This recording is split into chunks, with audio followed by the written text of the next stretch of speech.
Je veux être tout le temps concentré sur ma tâche, je veux me sentir productif et je veux me recentrer directement dès que je me sens un minimum déconcentré. Alors, si tu as cliqué sur cette vidéo, j'imagine que des fois, tu as tendance à rêvasser, tu as tendance à regarder un peu la fenêtre, tu as du mal à te concentrer, tu n'arrives pas à te mettre dedans, mais pourtant tu as envie, mais des fois ça passe pas parce que peut-être que tu as manqué de sommeil, peut-être que tu as été touché émotionnellement ou simplement parce que tu n'es pas dans un mood, mais je te rassure, on est tous humains, ça arrive à tout le monde. Mais je pense que tu le sais comme moi, dès que tu n'arrives pas à te mettre dans une tâche, tu deviens de plus en plus exigeant envers toi-même. Par exemple, tu dois réviser, mais tu n'arrives pas du tout à réviser, mais tu te dis « je dois réviser, je dois absolument réviser ».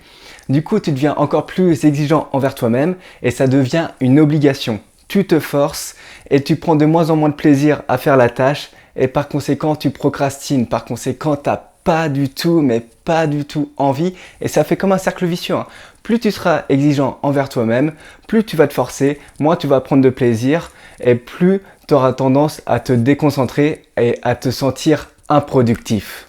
Mais tu vois, si la solution c'était juste de changer de stratégie, c'est-à-dire au lieu de te forcer à travailler, au lieu de te forcer à être exigeant, apprendre juste à aimer ce que l'on fait. Alors pour couper ce cycle infernal d'exigence, te forcer, ne pas prendre plaisir, procrastiner et te sentir improductif, faut mettre place à l'amour de la pratique sur l'instant présent. Je m'explique. Au lieu de te dire « je dois bosser », qu'est-ce que je peux faire maintenant?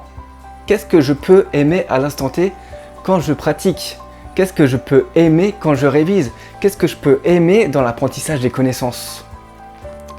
Et ça veut dire quoi ça? Ça veut dire ne pas se foutre de pression. Des fois il y a des hauts, des fois il y a des bas. Et c'est normal. C'est normal. Et tu n'y arriveras pas plus si tu mets beaucoup d'exigences envers toi-même ou si tu fais des réactions qui te font dire que tu te forces à la tâche. Mais on peut aller encore plus loin dans tout ça. Tu peux fixer des stratégies. Par exemple, moi je sais que le matin, voilà, je bosse, je coupe mon portable, mais l'après-midi, quand j'ai un peu plus de mal, je me mets des timers.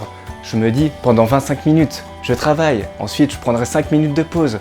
Pendant 25 minutes, je travaille. Ensuite, je prendrai 5 minutes de pause. Et pour terminer cette vidéo, je vais prendre une citation de Mark Twain que j'apprécie particulièrement car elle résonne beaucoup en moi et c'est ce que je ressens quand je travaille sur la zénitude. C'est « Le secret de la réussite est de faire de ta vocation des vacances ». Alors profite du chemin, sois bienveillant envers toi-même, te mets pas d'exigence. Si tu es improductif, c'est pas grave, te force pas, juste tranquille, fais en sorte de changer ta stratégie pour apprécier ton travail et ton chemin. Voilà, c'était Nico, j'espère que cette vidéo t'a apporté beaucoup de valeur. Prends soin de toi, n'hésite pas à t'abonner, à partager la vidéo pour aider tes potes qui sont peut-être un peu trop improductifs, du moins qui se sentent improductifs, car c'est ok, nous sommes tous ensemble et je te dis à la prochaine. Allez, ciao!